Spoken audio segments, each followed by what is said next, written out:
Hello students, welcome to my YouTube channel. आज हम बात करते हैं फार्माकोलॉजी के अंदर next chapter drug act on the urinary system. कौन कौन से ऐसे ड्रग है जो हमारी यूरिनरी सिस्टम पर एक्ट करते हैं। तो आज हम बात करेंगे इसके अंदर डायरेटिक्स की बात करेंगे अपन। इसके अंदर loop diuretics, thiazide diuretics, osmotic diuretics क्या क्या होते हैं, कार्बोनिक एनहाइड्राइड इनिबिटर्स की बात करेंगे, पोटेशियम स्पारिंग डायरेटिक्स की बात करेंगे, एंटी डायरेटिक्स की बात करेंगे और यूरिनरी एंटीसेप्टिक की बात करेंगे। तो देखते हैं अपन डायरेटिक क्या होते हैं। Diuretic are the drug which increase the urinary output और यूरिन फ्रिक्वेंसी। डायरेटिक क्या होते हैं? ऐसे ड्रग होते हैं जो यूरिन आउटपुट को इंक्रीज कर देते हैं। These agent are used in the disease causing sodium and water tension leading to the hypertension and edema. जो ये एजेंट होते हैं उनका यूज करते हैं अपन डिजीज कंडीशन में जो होती है सोडियम एंड वाटर टेंशन के कारण, जो उससे क्या होता है हाइपरटेंशन हो जाता है और एडिमा हो जाती है। Drug use in the increase amount of urine produce by the kidneys and increase the excretion of sodium and other electrolyte. Diuretics ऐसे ड्रग होते हैं जो क्या करते हैं, इंक्रीज कर देते हैं अमाउंट ऑफ यूरिन जो रिटेंट हुआ था अभी बॉडी में, और प्रोड्यूस कर देते हैं इसको किडनीज के द्वारा, एंड इंक्रीज कर देते हैं excretion of sodium and other electrolytes. तो डायरेटिक्स में अपन क्लासिफिकेशन की बात करते हैं। इसके बाद अकॉर्डिंग टू टाइप्स के अकॉर्डिंग क्लासिफिकेशन देखते हैं अपन। हाई सेलिंग लूप डायरेटिक के अंदर फ्रूसेमाइड होता है एक तो, एंड ट्रोसेमाइड होता है। इसके बाद थायजाइड डायरेटिक्स कौन कौन से होते हैं? Chlorothiazide, हाइड्रोक्लोरथाइजाइड and बेंजथाइजाइड। इसके बाद बात करते हैं ऑस्मोटिक डायरेटिक्स। ऑस्मोटिक डायरेटिक में आते हैं मैनिटोल। इसके बाद बात करते हैं कार्बोनिक एनहाइड्राइड इनिबिटर, इसमें है एसिटोलेमाइड। इसके बाद बात करते हैं पोटेशियम स्पायर्ड डायरेटिक कौन कौन से आते हैं? स्पायरोलेक्टोन एंड एमिलोरोइड। इसके बाद बात करते हैं अकॉर्डिंग टू एफिकेसी के अकॉर्डिंग कौन कौन से ऐसे डायरेटिक्स हैं उसकी बात करेंगे। हाई एफिकेसी डायरेटिक्स में अंदर आते हैं loop diuretics, medium efficacy diuretics के अंदर आते हैं thiazide diuretics, and weak diuretics के अंदर आते हैं carbonic anhydride inhibitor, osmotic diuretics and potassium sparing diuretics. अब बात करते हैं ड्रग एग्जाम्पल एंड डोज। कौन कौन से ड्रग है और उनके डोज के बारे में बात कर लेते हैं। फ्रूसेमाइड जो होता है उसकी डोज देते हैं अपन 20 to 80 mg। उसके बाद है टोरसेमाइड, इसको देते हैं अपन 5 to 10 mg ओरली और IV OD। इसके बाद बात करते हैं क्लोरथाइजाइड, ये देते हैं अपन 500 से 1000 mg PO और IV OD और BID। IV देते हैं इसको, OD भी दे सकते हैं और BID भी दे सकते हैं। इसके बाद बात करते हैं हाइड्रोक्लोरथाइजाइड, इसको देते हैं अपन 25 से 50 mg OD। इसके बाद है बेंजथाइजाइड, इसको देते हैं अपन 25 mg डोज। नेक्स्ट है मैनिटोल, ये देते हैं अपन 50 to 100 mg 100 ग्राम IV। इसके बाद बात करते हैं एसिटाजोलेमाइड, ये देते हैं 125 से 250 mg ओरली और IV दोनों दे सकते हैं इसको। स्पायरोलेक्टोन, ये देते हैं अपन 25 से 200 mg पर डे इन 1 और 2 डिवाइडेड डोज। इसके बाद है एमिलोराइड को देते हैं अपन 5 to 10 mg OD, यानी दिन में एक बार देते हैं। इसके बाद बात करते हैं मैकेनिज्म ऑफ एक्शन, इनका एक्शन क्या होता है वर्क करने का, उसके बारे में बात करते हैं। लूप डायरेटिक कैसे काम करते हैं? दे show their action by reducing absorption of sodium. ये क्या करते हैं? सोडियम के एब्जॉर्प्शन को स्लो कर देते हैं at the level of loop of Henle. Loop of Henle जो होता है वो नेफ्रॉन के अंदर पार्ट होता है लूप ऑफ हेनले, वहाँ पे क्या करेंगे सोडियम के एब्जॉर्प्शन को रिड्यूस कर देते हैं। इसके अंदर कौन कौन से होते हैं लूप डायरेटिक्स? फ्रूसेमाइड और ट्रोसेमाइड। सेकंड नंबर बात करेंगे अपन पोटेशियम स्पारिंग, ये क्या करते हैं? ये ऐसे ड्रग होते हैं which antagonize the effect of aldosterone. Aldosterone के जो इफेक्ट है उसको एंटागोनाइज करेंगे, यानी उसका अपोज करेंगे। एग्जाम्पल कौन सा है इसके अंदर? स्पायरोलेक्टोन। थर्ड नंबर पे थायजाइड डायरेटिक्स कौन से होते हैं? ये क्या करते हैं? They inhibit the reabsorption of sodium and chloride ion from the distal convoluted tubule. Thiazide diuretic क्या करते हैं? ये सोडियम एंड क्लोराइड के रीअब्जॉर्प्शन को कम कर देंगे from the distal convoluted tubule, जो नेफ्रॉन का पार्ट होता है DCT, वहाँ पे सोडियम एंड क्लोराइड को रीअब्जॉर्प्शन को कम कर देंगे। इसके अंदर एग्जाम्पल है क्लोरोथाइजाइड। इसके बाद है ऑस्मोटिक डायरेटिक, क्या करते हैं, ये इनिबिट कर देते हैं reabsorption of water and sodium, ये वाटर एंड सोडियम के रीअब्जॉर्प्शन को कम कर देंगे। इसके एग्जाम्पल है मैनिटोल। इसके बाद है कार्बोनिक एनहाइड्राइड इनिबिटर, ये क्या करेंगे, they suppress the activity of carbonic anhydride, ये कार्बोनिक एनहाइड्राइड जो एंजाइम है उसकी एक्टिविटी को सप्रेस कर देंगे। इसके एग्जाम्पल है एसिटाजोलेमाइड। इंडिकेशन ये यूज की बात कर लेते हैं अपन। लूप डायरेटिक्स कब यूज करते हैं अपन, एडिमा के अंदर कोई भी एक्युमुलेशन हो जाए फ्लूइड का यूरिनरी ब्लैडर के अंदर, एक्यूट पल्मोनरी एडिमा में यूज करेंगे, एक्यूट LVF या लेफ्ट वेंट्रिकल फेलियर और MI मायोकार्डियल इन्फेक्शन या हार्ट अटैक इसका यूज करते हैं, सेरिब्रल एडिमा के अंदर यूज करते हैं, हाइपरटेंशन में यूज करते हैं, हाइपर कैल्शियमिया हो जाए यानी कि कैल्शियम की जो कंसनट्रेशन है वो ब्लड में ज़्यादा हो जाए, and renal calcium stone, calcium का स्टोन हो जाए, उसमें यूज करते हैं लूप डायरेटिक्स। उसके बाद थायराइड डायरेटिक्स। थायराइड डायरेटिक्स जो होता है माइल्ड टू मॉडरेट एडिमा, ये मिल्क नहीं है, माइल्ड है, माइल्ड टू मॉडरेट एडिमा में यूज करते हैं इसका। कार्डियक फेलियर और नेफ्रोटिक सिंड्रोम में भी इसका यूज करते हैं। इसके बाद HTN यानी हाइपरटेंशन में इसका यूज करते हैं, डायबिटिक इंसिपिटस में इसका यूज करते हैं, हाइपर कैलोरिया में इसका यूज करते हैं, और कैल्शियम स्टोन के अंदर यूज करते हैं इसका।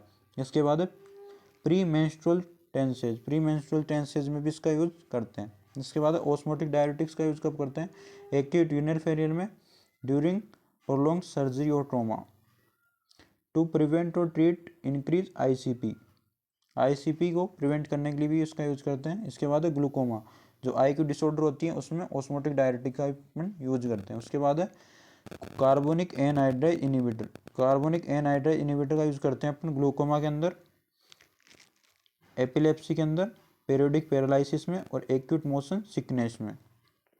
इसके बाद पोटेशियम स्पारिंग का यूज करते हैं hyper aldosterone, HTN hypertension, edema, CHF congestive heart failure, and combined with furamide thiazide to reduce potassium loss produce by the these agent. इसको अपन फ्यूरामाइड एंड थाइजाइड के साथ कंबाइन करके भी दे सकते हैं। कॉन्ट्राइंडिकेशन या प्रिकॉशंस क्या क्या हैं, सावधानियां अपन को रखने की।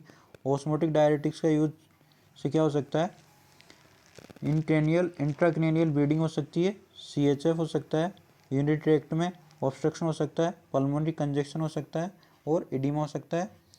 लूप डायरेटिक्स क्या हो सकता है, हाइपोनेट्रीमिया हो सकते हैं, सोडियम की कंसनट्रेशन ब्लड में कम हो सकती है, हाइपोकेलेमिया हो सकता है, एडिसन डिजीज हो सकती है, रीनल फेलियर हो सकता है, सीवियर सोडियम एंड वाटर का डिप्लेशन हो सकता है, यानी water and sodium exit out हो सकते हैं।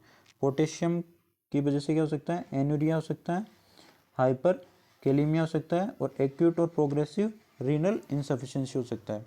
थायराइड डायरेटिक्स की वजह से क्या हो सकता है, सीवियर रीनल इम्पेयरमेंट हो सकता है, हाइपर सेंसिटिविटी रिएक्शन हो सकती है, एलर्जी रिएक्शन हो सकती है, सीवियर हिपेटिक इम्पेयरमेंट, जो लीवर है वो इम्पेयर हो सकता है, इम्पेयरमेंट हो सकता है उसमें। प्रेगनेंसी एंड लैक्टेशन में इसका यूज नहीं करते हैं।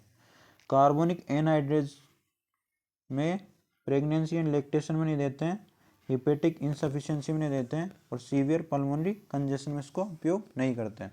इसके बाद एडवर्स इफेक्ट या साइड इफेक्ट क्या हो सकते हैं, एक तरह से थायराइड की साइड इफेक्ट की बात करते हैं। हाइपोकेलेमिया हो सकता है, यानी पोटेशियम की कंसनट्रेशन लो हो सकती है, हाइपोनेट्रीमिया हो सकता है, सोडियम कंसनट्रेशन ब्लड में कम हो सकती है, हाइपोटेंशन हो सकता है, BP कम हो सकती है, हाइपर यूरिसेमिया हो सकता है, मेटाबॉलिक एल्कलोसिस हो सकता है, यानी kidney unable to compensate with the lungs, kidney क्या करती है, लंग्स के साथ कंपनसेट नहीं कर पाती है, इससे मेटाबॉलिक एल्कलोसिस हो सकता है, यानी कि pH बढ़ने से एल्कलोसिस हो सकता है, और मेटाबॉलिक है क्योंकि ये किडनी के फेलियर की वजह से हो रहा है। उसके बाद डिहाइड्रेशन हो सकता है, हाइपर कोलेस्ट्रेमिया हो सकता है, एजोटेमिया हो सकता है in the renal disease patients के अंदर।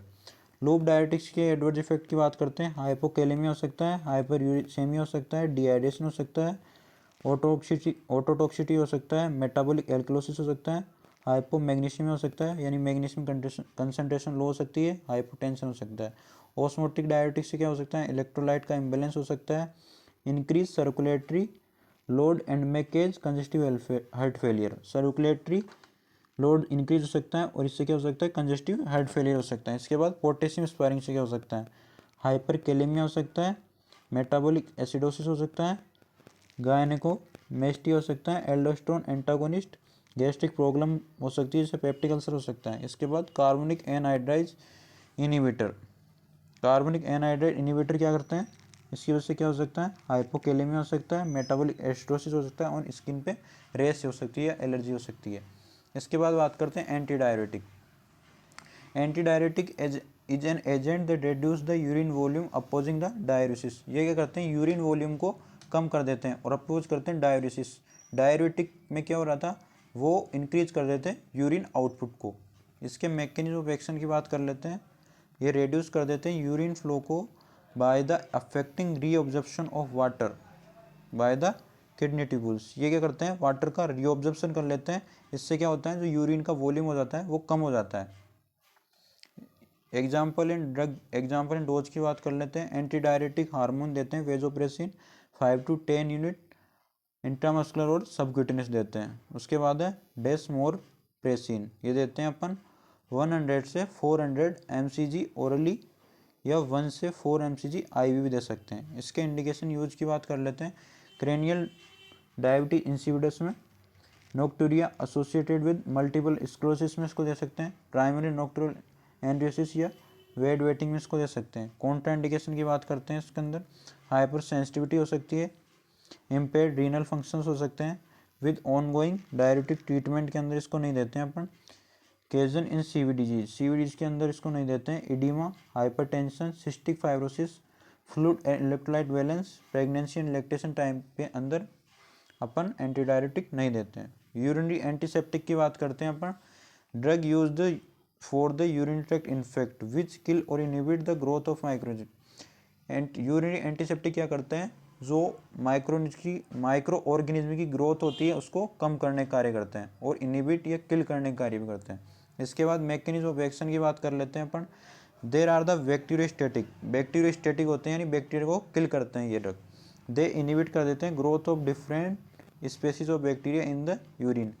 वे क्या करते हैं, ये करते हैं इनहिबिट कर देते हैं growth of different species of bacteria. जो बैक्टीरिया के डिफरेंट स्पीसीज है यूरिन के अंदर उसको इनहिबिट करने का वर्क करते हैं।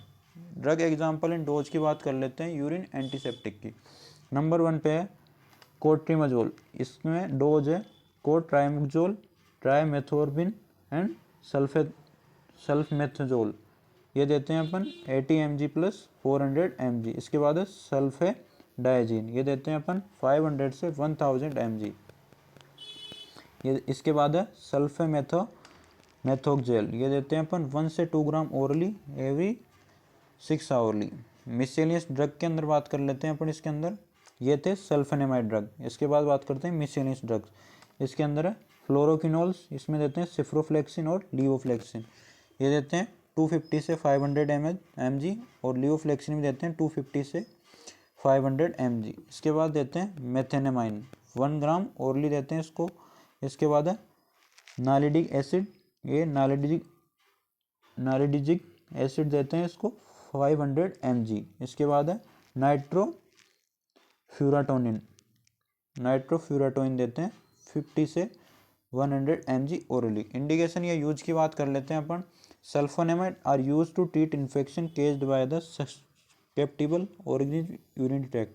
जो सस्केप्टिबल ऑर्गेनिज्म होते हैं उनको ट्रीट करने के लिए अपन सल्फोनेमाइड देते हैं। उसके बाद है methenamine use to prevent recurrent urinary infection. जो रिकरेंट यूरिनरी इन्फेक्शन है उसको ट्रीट करने के लिए, प्रिवेंट करने के लिए मेथेनेमाइन देते हैं। कॉन्ट्राइंडिकेशन की बात करते हैं। ये pregnant, breast feeding women and children younger than age 2, इनमें ये नहीं देते हैं। History of Stevens Johnson syndrome भी ये नहीं देते हैं। Hypertensive patient and with sulphonamide नहीं देते हैं हाइपर सेंसिटिविटी पेशेंट में। Cautiously use in the patient with mild to moderate renal और hepatic disorder, mild to moderate renal hepatic disorder, severe allergies, blood dyscrasias, urinary obstruction में अपन ये नहीं देते हैं। Thank you for watching. नई video मिलते हैं नेक्स्ट टॉपिक के साथ। Thank you for watching. Please like and subscribe my YouTube channel. Thank you.